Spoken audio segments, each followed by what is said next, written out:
selanjutnya seperti yang kami janjikan, kami akan membahas lebih jauh terkait dengan tema kapan lagi anak muda mempersiapkan masa depan bersama dengan Senior Pension Program Specialist BNI Dian Dinarwati. Selamat sore Bu Dian.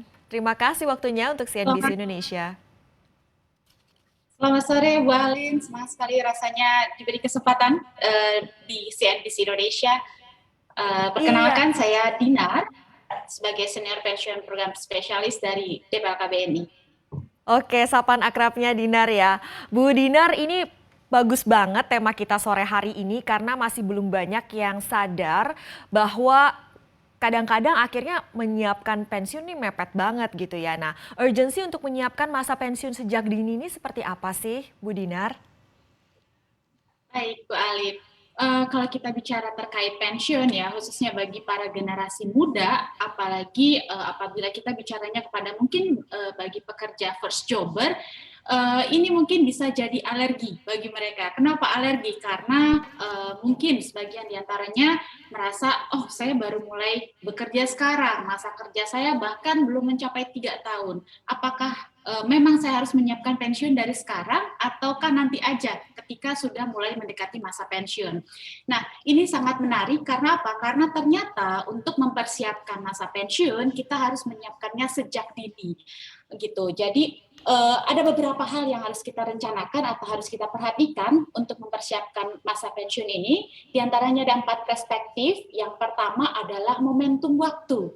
Ya, yang mana momentum waktu ini adalah sangat erat kaitannya dengan jangka waktu. Jangka waktu ini sangat berpengaruh terhadap persiapan masa pensiun, yaitu semakin panjang waktu mengiur, tentunya nominal iurannya bisa menjadi semakin kecil. Kenapa seperti itu? Misalkan mungkin sebagai contoh, saat ini saya masih bekerja, saya masih mendapatkan penghasilan bulanan, kemudian ketika saya pensiun, saya ingin mendapatkan penghasilan dari bisnis saya yang lain. Saya punya rencana memiliki sebuah franchise, ternyata franchise tersebut saya harus menyiapkan dana sebesar 500 juta, seperti itu.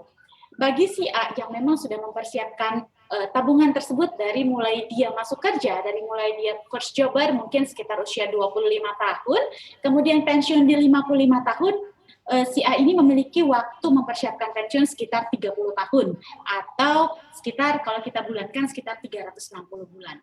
Jadi kalau kita bagi 500 juta dibagi dengan 360 bulan, maka iuran yang ideal dia setorkan untuk masa persiapan pensiun tersebut adalah senilai sekitar Rp500.000.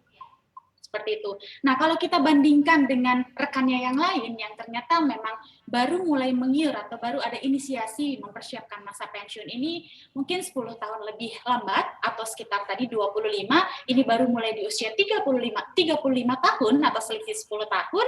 Kalau kita bagi bulan menjadi 240 bulan, ini ada selisih sekitar 10 tahun, maka nominal iurannya karena tenornya lebih pendek, yang tadi 500.000, si B ini nominal iurannya menjadi 1,1 juta. Padahal hasil akhirnya sama, targetnya sama-sama pengen beli franchise nominal 500 juta. Seperti itu contoh.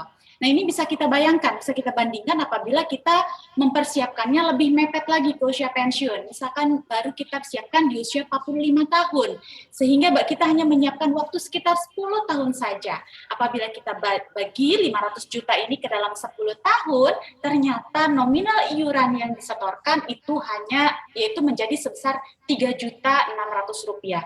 Nah, dari selisih ini saja kita sudah bisa lihat bahwa kalau semakin cepat kita memulai berinvestasi untuk mempersiapkan masa pensiun, benefitnya juga akan iurannya akan lebih terjangkau. Seperti itu. Jadi benefitnya akan lebih optimal. Baik, untuk berikutnya dari sisi nominal iuran ya, kalau tadi kita berbicara mengenai momentum atau mengenai jangka waktu, berikutnya adalah di sisi nominal iuran. Berapa sebetulnya kebutuhan kita untuk masa pensiun nanti? Kemudian berapa targetnya agar kita bisa mencapai kebutuhan masa pensiun nanti? Karena apa? Karena dari nominal target dan kebutuhan tersebut kita bisa tarik mundur. Kira-kira berapa nominal yang perlu kita sisihkan? Seperti itu. Namun untuk sebagai contoh simpel mungkin ya, dari contoh kebutuhan dasar sehari-hari, saya ambil contoh mungkin biar gampang sekitar 5 juta rupiah ya. Setiap bulan saya untuk kebutuhan dasar sehari-hari menghabiskan nominal sebesar 5 juta rupiah. Kemudian saya pensiun di usia 55 tahun, dan ternyata usia harapan hidup saya sebagai contoh adalah 75 tahun. Jadi saya menghabiskan masa pensiun dari usia 55 ke 75 tahun. Kurang lebih sekitar 20 tahun saya menghabiskan masa pensiun, dan tentunya tanpa penghasilan karena saya sudah tidak bekerja lagi. Kalau kita hitung secara manual, 5 juta dikali 12 bulan, dikali dengan 20 tahun, nominalnya akan cukup besar ya. Bahkan di atas 1, something miliar, sekitar 1,2 miliar, seperti itu. Nah, angka tersebut bagi sebagian orang, oh cukup fantastis juga ya. Bagaimana saya menyiapkan angka sebesar itu, seperti itu. Nah, ini tadi kita baru berbicara angka rata, 5 juta. Nah, ini kita belum bicara inflasi. 5 juta saat ini tentunya akan berbeda valuasinya dengan 5 juta 10 tahun atau 20 tahun yang akan datang. Nah, untuk menghitung tersebut kita juga punya tools sebetulnya di website dplk.bni.co.id, mungkin bisa dieksplor oleh para pemirsa di CNBC, seperti itu. Nah, sebetulnya kalau dari sisi iuran itu kuncinya ada di mana sih? Sebetulnya ini bukan masalah cash flow ya. Kunci utamanya terkait iuran ini adalah disiplin. Ya, kenapa disiplin? Karena dari disiplin ini tentunya akan berubah menjadi mindset. Kalau kita sudah terbiasa, itu akan berubah menjadi mindset.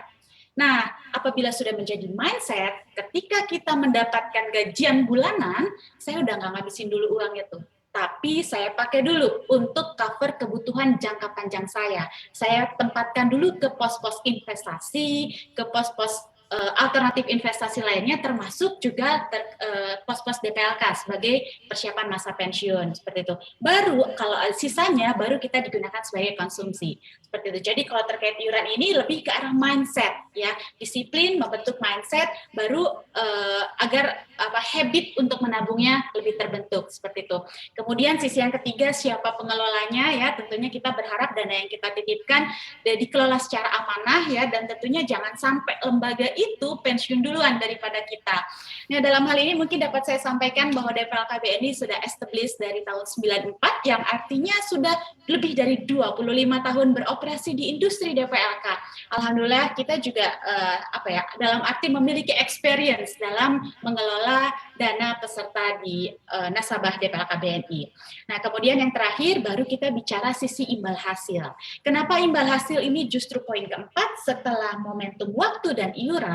Karena apabila orientasi utama kita adalah imbal hasil, ini bahaya nih. Nanti kita akan sampai pada suatu titik yang mana titik itu kita tidak akan pernah puas. Kita akan mencari lagi return yang lebih tinggi. Sampai akhirnya kita akan bertemu dengan orang yang memberikan tawaran imbal hasil investasi dengan imbal hasil yang cukup menggiurkan, dengan rate atau bunga yang mungkin too good to be true, dan kita akan dengan mudahnya tergoda dengan tawaran imbal hasil yang menggiurkan tersebut, sehingga ujung-ujungnya kita malah terjerumus pada investasi bodong, seperti itu. Jadi sayang sekali ya yang tadinya niat mendapatkan untung malah jadi buntung, karena tadi orientasi pertamanya adalah imbal hasil. Jadi urutannya jangan sampai ketukar-tukar. Pertama momentumnya dulu, kemudian iurannya, baru lembaga pengelolanya, setelah itu baru imbal hasil investasi tersebut. Seperti itu mungkin Ibu Alin.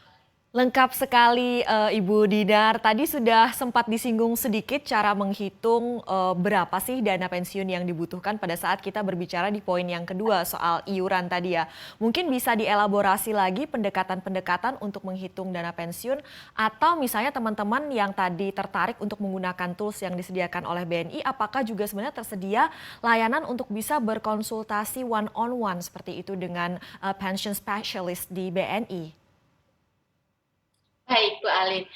Tadi terkait tools, sebetulnya bisa dieksplor oleh seluruh pemirsa CNBC, baik itu sudah menjadi peserta BNI Simponi ataupun belum menjadi peserta BNI Simponi. Jadi di website kami di dplk.bni.co.id, kami ada menu laman simulasi. Di sini ada dua macam menu simulasi. Yang pertama, simulasi berdasarkan iuran, yang artinya saya punya budget sekian, nanti kira-kira akan mendapatkan benefit berapa ketika saya pensiun. Kemudian poin berikutnya dibalik, saya punya target sekian, jadi saya harus nyiur berapa per bulannya agar target saya tersebut tercapai, seperti itu. Karena apa? Karena masa pensiun ini adalah suatu hal yang pasti ya, lambat laun kita akan sampai di sana, seperti itu. Semakin bertambahnya usia, Nah ini menarik nih, semakin bertambahnya usia, biasanya daya ingat kita mulai menurun. Ya, tingkat kesehatan juga mulai menurun. Ada satu lagi yang biasanya menurun, yaitu daya beli. Ya, nah kenapa daya beli ini menjadi menurun? Karena kita tidak mempersiapkan masa pensiun dengan baik dan kita sudah tidak ada penghasilan tambahan lagi ketika kita sudah pensiun. Karena kita sudah berhenti bekerja dan kita sudah mendapatkan kewajiban perusahaan, misalkan contohnya mungkin pesangon, jaminan hari tua dan lain-lain seperti itu. Nah, sebagai contoh mungkin ya, penghasilan kita saat ini mungkin biar gampang aja saya tarik 10 juta. Berapa sih nominal bulanan pensiun yang ideal? Nah, ketika kita simulasikan, biasanya pada kaget tuh. Kenapa? Karena penurunannya sangat signifikan sekali. Tapi kalau kita bicara ideal, idealnya ada istilahnya namanya replacement ratio. Seperti itu. Jadi replacement ratio ini adalah nominal pengganti penghasilan kita pasca pensiun. Idealnya nominal replacement ratio ini adalah sebesar 70%. Artinya kalau penghasilan kita saat ini 10 juta, ketika pensiun idealnya manfaat bulanan yang kita terima kurang lebih sekitar 7 juta rupiah. Seperti itu. Karena kan walaupun pensiun kita makan tetap 3 kali sehari ya. Kemudian kita Betul. masih tetap ada tagihan listrik yang harus dibayar, belum tagihan komunikasi, transport, dan itu juga tetap jalan terus walaupun kita sudah pensiun. Seperti itu. Nah, kemudian kita bedah lagi nih, 70% ini bagaimana, apa saja? 70% ini sebetulnya sudah termasuk pada kewajiban perusahaan atau kewajiban pemberi kerja. Kewajiban apa yang dimaksud? Kewajiban dimaksud sebagaimana mungkin tertulis ya di undang-undang terkait ketenagakerjaan bahwa pemberi kerja harus memberikan pesangon, jaminan hari tua, dan lain-lain gitu benefitnya. Nah, namun kalau kita kalkulasikan benefit yang wajib dari pemberi kerja ini ternyata coverage-nya hanya cover sekitar 30% saja. Sedangkan target kita tadi 70% agar mendapatkan hari tua yang sejahtera. Ini ada gap nih, dari 30 menjadi 70%. Dan sisa nominal gap 40% inilah yang menjadi tanggung jawab kita, yang harus kita siapkan sendiri, kita siapkan secara pribadi, salah satunya melalui BNI Simponi ini. Kurang lebih mungkin seperti itu, Bu Alin. Iya, Bu Dinar sebenarnya apa perbedaan menyiapkan dana kebutuhan untuk masa pensiun ini dengan melalui DPLK seperti BNI Simponi dan melalui instrumen lainnya nih, misalnya lewat tabungan biasa atau lewat reksadana maupun instrumen-instrumen lain?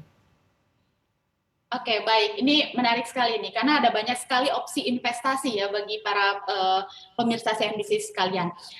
Jadi mungkin sebelum ke arah sana, saya sekilas dulu informasikan mengenai BNI Simponi dulu.